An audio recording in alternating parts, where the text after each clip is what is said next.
j'appartiens à une communauté politique qui est le peuple français, parce que je crois en la démocratie, et donc en tant que citoyen du peuple français, même si j'ai un pass vaccinal, je me sens solidaire de ceux qui n'en ont pas, et je ne supporte pas que des membres de cette communauté soient exclus. Et la défenseur, je crois, des droits a tiré la sonnette d'alarme sur des discriminations maintenant qui s'installent. Moi, j'ai une technique pour vous. Moi, j'ai une technique pour vous. Non, qu'est-ce que vous allez dire? Vous allez dire comment on contourne certaines choses? Pas du tout. Vous balancez vos papiers à la poubelle et puis vous dites que vous êtes clandestin. Oh, et là, ça passe crème.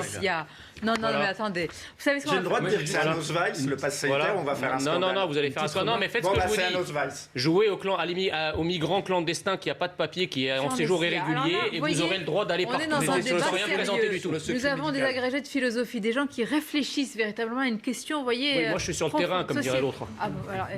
C'est antinomique? Bah non, eux, ils sont aériens. Moi, j'ai le pied par terre. Ce qui est très drôle, si vous voulez, c'est que vous nous affirmez avec beaucoup d'aplomb l'existence de discrimination raciale et ethnique alors que vous ne disposez d'aucun chiffre. En revanche, lorsque nous pointons du doigt la responsabilité de certaines immigrations dans des faits de délinquance et de criminalité, vous arrivez en nous disant donnez-nous des statistiques qui prouvent ce que vous dites. Donc en fait, laissez-moi finir, je vous ai laissé finir. Non mais Jean Messia, là, donc en fait, lorsque je vous donne un exemple précis et vous dites qu'il faut des statistiques. Après il va dire que ma sœur est une immigrée délinquante criminelle. Je n'ai pas dit ça. J'ai juste dit que soit il y a des statistiques précises, ethniques, qui permettent de démontrer ces prétendues discriminations.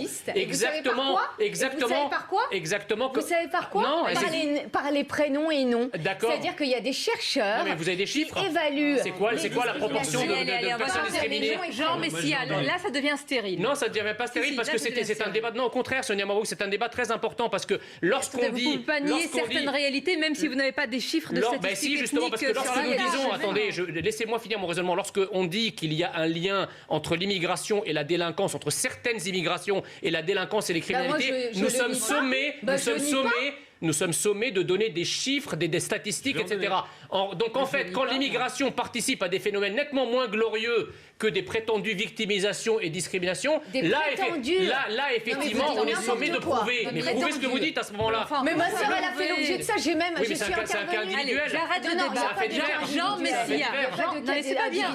Exactement comme ce que vous dites sur la délinquance et la criminalité. Là, je suis pas d'accord. Là, c'est pas bien ce que vous faites. Si. Non, vous mélangez tout. Non, elle vous donne un exemple. Et on lui fait confiance. Si je vous donne un exemple de délinquants immigrés, vous allez me dire, ok, donc vous validez la théorie.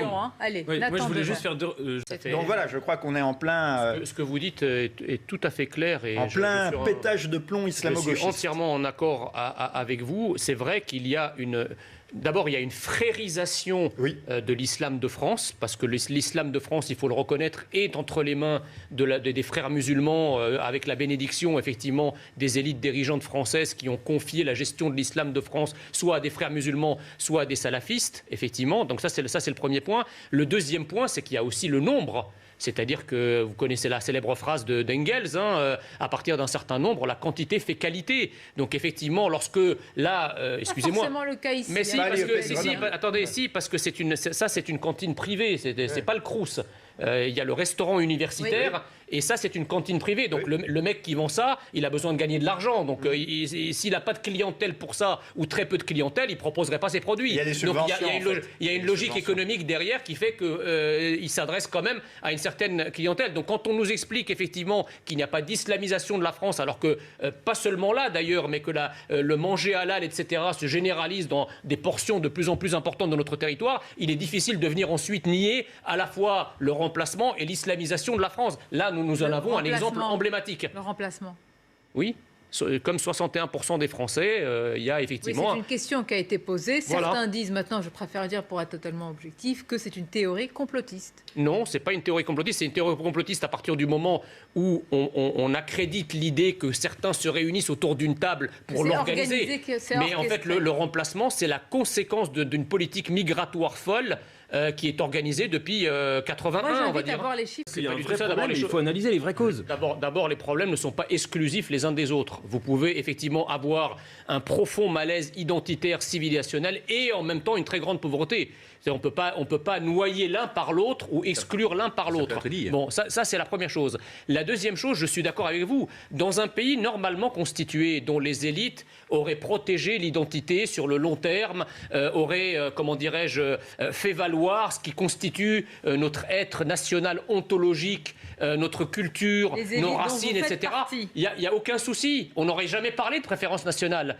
Précisément, le mot préférence nationale, c'est par là qu'entre comment dirais-je, l'élément national dans une nation qui ne l'est plus, c'est-à-dire la nation française, puisque pendant très longtemps, le fait de parler de nation française était quasiment criminalisé. Quand on sortait le drapeau français, vous étiez au Front National, donc vous étiez la peste brune. Donc aujourd'hui, si vous voulez, parce que justement le sentiment national n'existe plus, qu'on ne sait plus ce qu'est le sentiment d'appartenance, la préférence nationale est le moyen de faire revenir la nation. Jean, il faut parler d'efficacité. Est-ce que c'est efficace? C'est bien beau de se gargariser de certains mots, etc.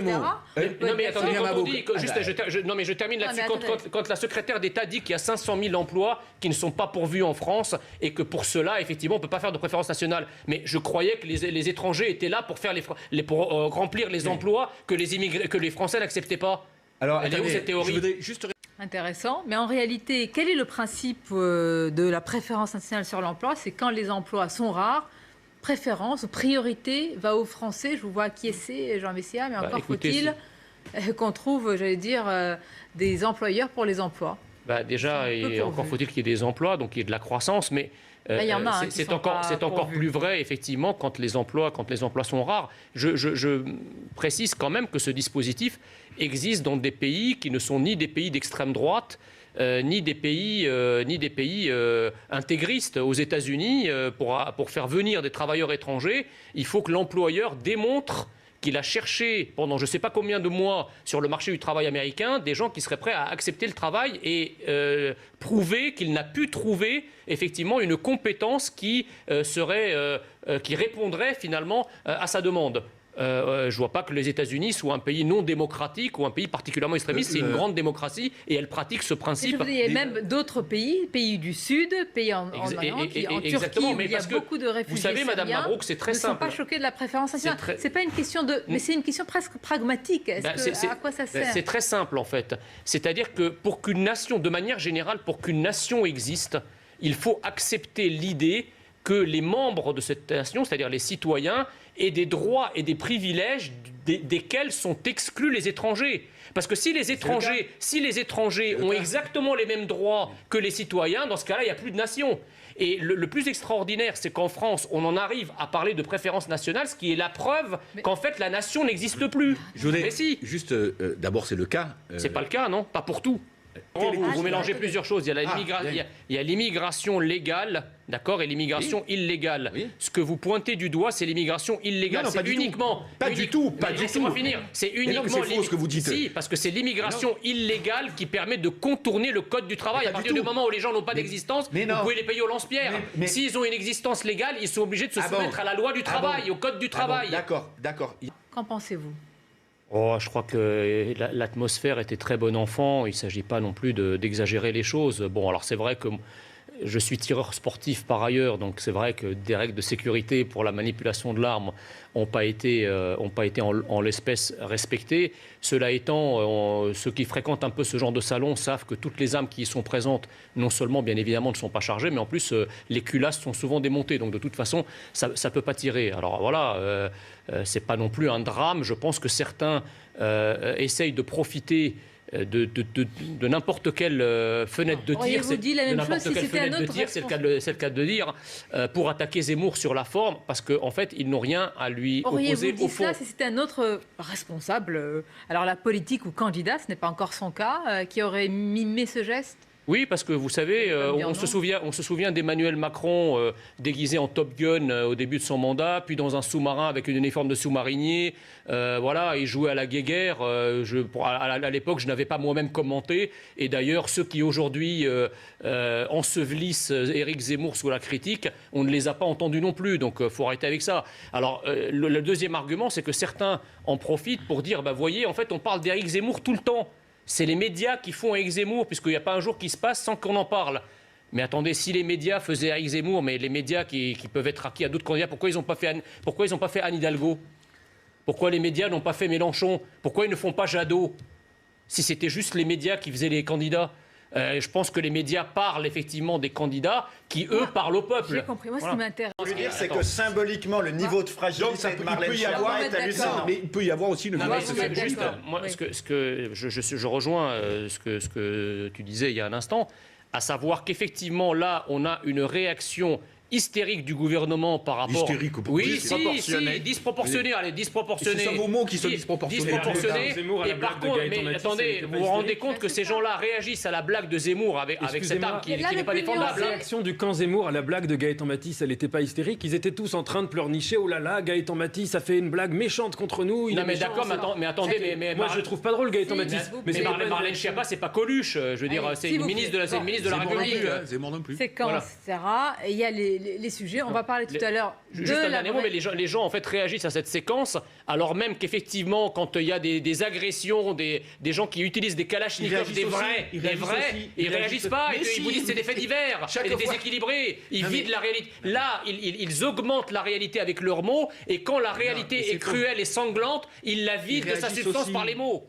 Là, on a quand même une rétrospection, si vous voulez, une rétrospective, que l'on peut voir. Lorsque en décembre dernier, on nous disait que le vaccin serait jamais obligatoire, que le gouvernement, les parlementaires de la majorité nous juraient leur grand Dieu que de toute façon jamais personne n'obligerait à vacciner, et que quelques mois plus tard on vous impose un pass sanitaire parce que sinon vous devenez un paria de la société, vous pouvez même pas aller boire un café. Vous avez bien vu qu'on met quand même le doigt dans un engrenage qui ensuite s'avère. Vous savez, on a mis le doigt dans l'engrenage parce que cette surveillance généralisée elle dépasse largement ça, parce que vous verrez qu'avec les GAFA qui savent à peu près tout de vous, absolument tout de vous, à qui vous donnez les informations, et demain vous les donnerez sur votre santé, parce qu'ils vous diront que comme ça ils peuvent prévenir chez vous une crise cardiaque, et vous allez leur donner, y compris sur votre santé, vos informations. Vous verrez qu'on est dans cette société de la surveillance généralisée que je regrette profondément. Moi, vous avez raison, monsieur Durand, sauf que deux erreurs font pas une vérité. C'est pas parce que ça existe dans un endroit qu'il faut le démultiplier. Je vais vous dire, vous êtes en train de vous offusquer, probablement à raison sur ce sujet, alors que vous-même vous donnez la quasi-totalité de vos données.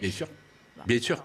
Argument, imparable. Au lieu de contrecarrer la logique initiale qui consiste à lutter contre le pouvoir des GAFA, ce que le gouvernement ne fait pas, même s'il avait promis de le faire, finalement il s'est aplati, il n'a rien fait. Au lieu de lutter contre ça, on généralise cette logique et on dit puisque ça existe dans un domaine, finalement ça justifie ou ça légitime qu'on l'applique à d'autres, ce qui est débile comme raisonnement. Attendez, on ne peut pas mettre sur le même plan le Covid que sur la polio, la variole, la tuberculose, enfin des maladies qui non seulement sont très contagieuses, mais qui sont très létales également. Alors que là, non, le directeur d'établissement saura de fait et pourra même, je trouve ça encore plus pernicieux, déléguer finalement ces dossiers à une autre personne habilitée ou pas.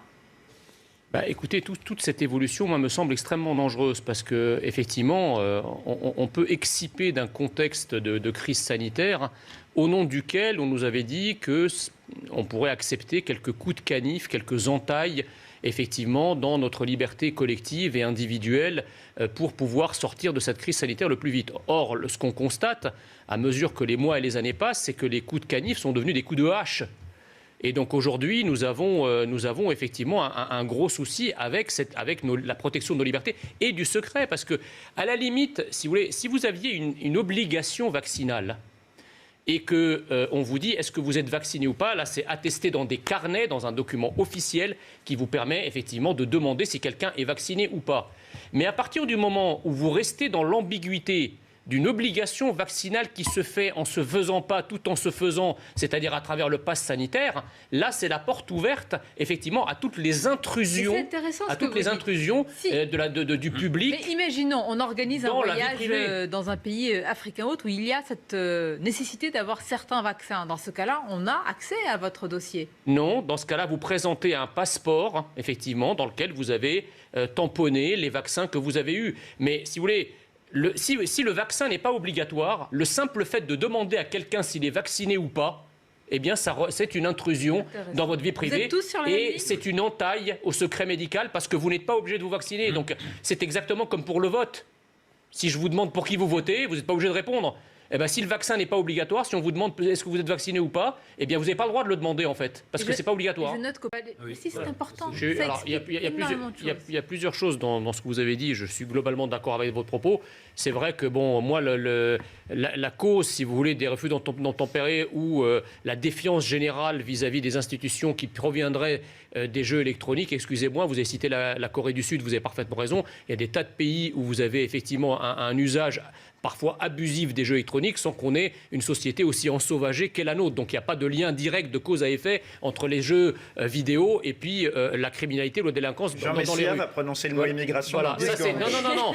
Ça c'est la première chose. La deuxième chose, c'est que moi pour moi, j'en ai un peu assez d'entendre les mots crise de l'autorité, défaillance de l'autorité. Déjà, pour qu'il y ait une crise de l'autorité, encore faut-il qu'il y ait une autorité.